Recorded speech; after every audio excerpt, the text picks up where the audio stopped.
हाल में बीजेपी इस तरीके से आ रही है, झूम के आ रही है, अगर यही ट्रेंड अगर नतीजों में तब्दील हो गया?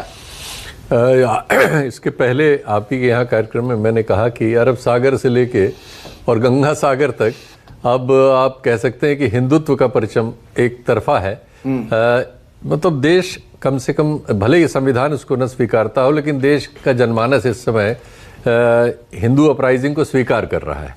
या अब उसकी जो भी वजह हो उसमें गलत सही हम बाद में बात कर सकते हैं, लेकिन नतीजों में अब ये सब जगह नजर आ रहा है।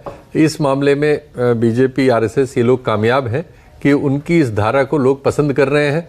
अब उसकी जो भी वो आलोचनाएं अपनी जगह हैं, लेकिन आज के दिन तो आप ये स्वीकार करने को सबके पास इसके अलावा कोई ऑल्टरनेट नहीं है कि लोगों ने इसको स्वीकार किया। और अभी जैसे प्रतिशत मित्र ने बताया कि किन चुनावों में कैसे ध्रुवीकरण बढ़ा है, मुस्लिम एक तरफा गए हैं, दोनों तरफ ध्रुवीकरण है जी। और राहुल गांधी ने इसको ठीक ही कहा था कि ममता बनर्जी मुस्लिम ध्रुवीकरण के फायदे पे है और बीजेपी हिंदू ध्रुवीकरण के फायदे पे। अब हिंदू ज्यादा है तो जाहिर है कि इस समय उसका फायदा बीजेपी को होते हुए दिख रहा है। और शुभेंदु अधिकारी वगैरह जिस भाषा का इस्तेमाल करते रहे हैं वो साफ, वो उसमें कोई छुपाते नहीं, लाग लपेट नहीं करते। आज भी बोला है उन्होंने। आसाम के मुख्यमंत्री आए थे, सीधे ही कह रहे थे कि हम मुसलमानों को वहां से भगा देंगे, बांग्लादेशी मुसलमानों, बांग्लादेशी उसमें शब्द लगा देते हैं, लेकिन वो सीधे ही कहते हैं मुसलमानों को कर देंगे और हिंदू को और हिंदू को हम सब ले लेंगे। बांग्लादेशी और रोहिंग्या लगा देते हैं, उसमें हिंदू मुसलमान, बांग्लादेश से तो हिंदू भी आए हैं।